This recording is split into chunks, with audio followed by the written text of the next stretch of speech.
and welcome to episode 29 of Songs for the Struggling Artist, the blogcast.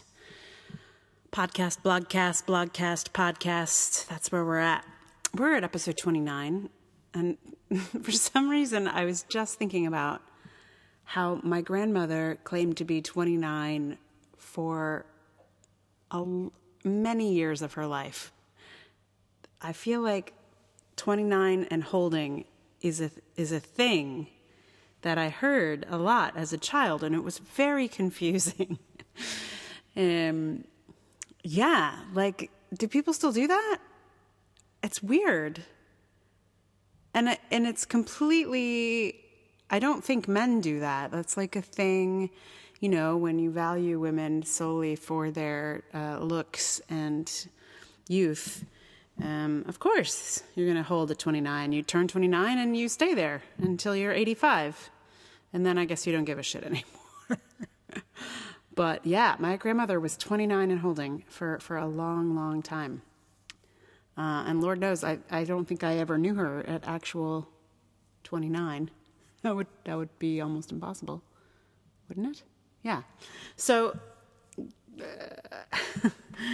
anyway, that's what the number 29 made me think of. So today we are sponsored by Casper Mattress. Just kidding, not. I mean, we're not sponsored by anybody.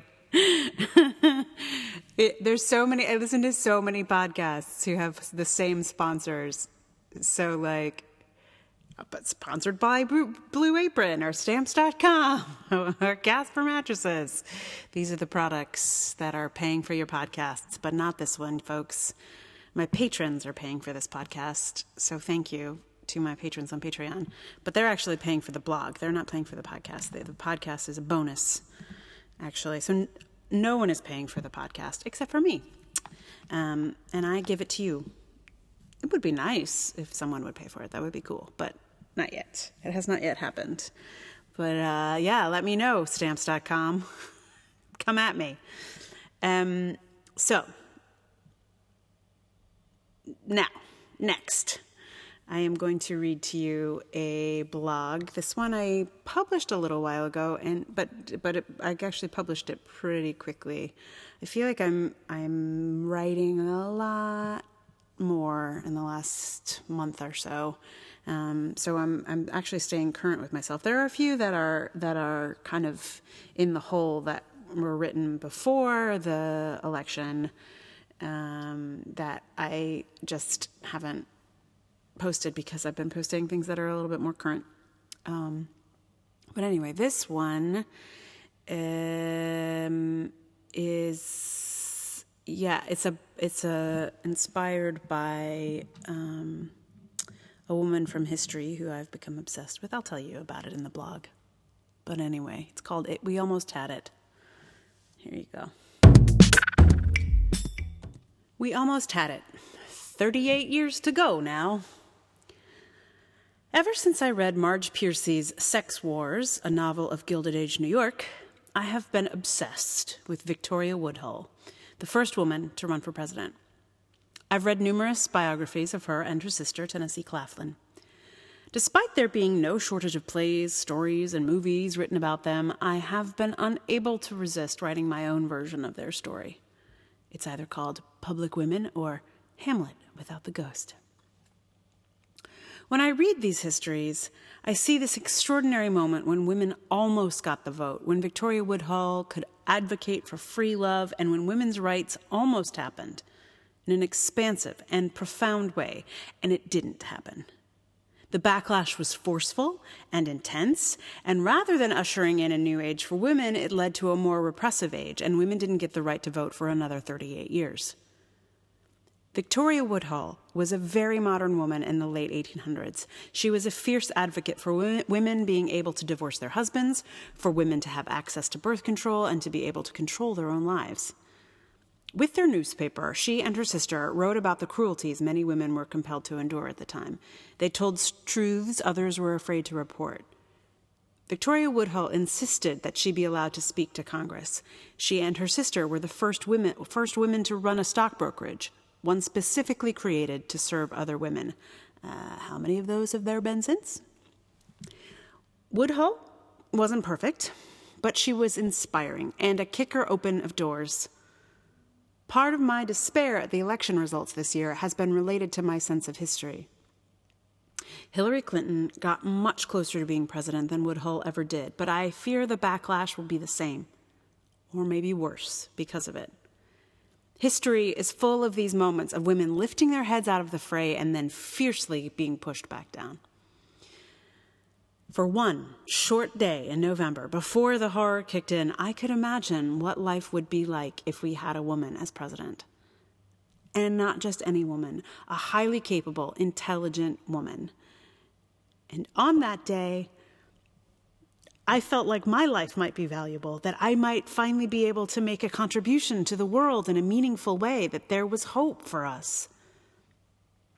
And then the hammer came down. And I am afraid that the repression that will follow will be a lot like what happened all those years ago. The same tropes have already emerged: punishing women for getting abortions, decriminalizing sexual assault, making birth control less available. It's an old, old strategy, and I am very afraid that the glorious freedom and future I imagined is now beyond the scope of my lifetime. That's what history suggests. I hope it will be different this time, but history is history. In the end, Victoria Woodhull landed on her feet. She moved to England and had a jolly time of things with her third husband. But what could have been for the rest of the country? That's the heartbreaker. The stories that have moved me the most in the aftermath of this election are all the little girls who watched their mothers devastated by the news and who will grow up to do something about it. I have heard numerous stories of tiny daughters proclaiming their candidacy for the future. This is gorgeous and encouraging, and I have faith that those little girls will make a better world for us. But we'll have to wait for them to grow up. I assume, given history's likelihood to repeat itself, that we will have to shoulder the burden of the patriarchy another 38 years, just as the women of the 1880s did. I hope it will be sooner. But given the circumstances, I doubt that it will. There you go. That was, I think that may have been the first post-election blog I was able to write. I don't know. Anyway, it actually, it's changing so much. I mean, it still actually breaks me up a little bit to read this one now, because I still have access to those feelings for sure. But I've shifted from total despair to fucking fury. So I got my elbows out. I got my feet ready to kick. I got my knees ready to knee. I am all elbows and knees right now. So yeah, but yeah, the sadness and despair is still in there for sure. So yeah, hey, that's the news from there. I should give you a song. So a little pause there, and you'll notice a change in sound quality. I've switched over from the fancy mic to the mic in my computer, so you'll hear the difference. This is another Michelle Shocked song, and the blog about her is forthcoming. But meanwhile, here is another Michelle Shocked song. Enjoy.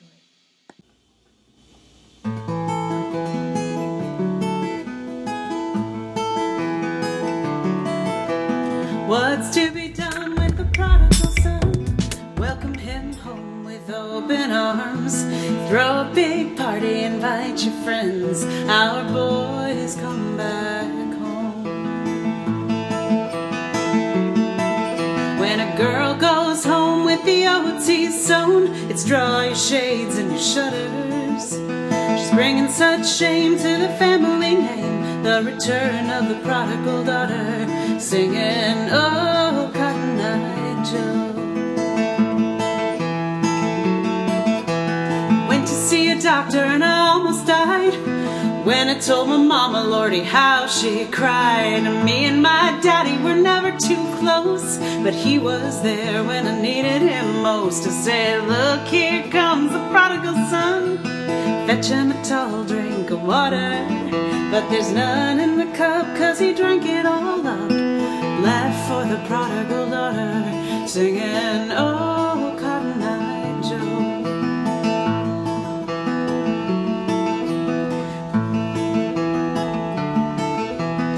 Had not have been for the Cotton-eyed Joe, I'd have been married a long time ago. Yeah, I'd have been married a long time ago. Out in the cornfield, I stubbed my toe. I called for the doctor, Cotton-eyed Joe. I called for the doctor, Cotton-eyed Joe.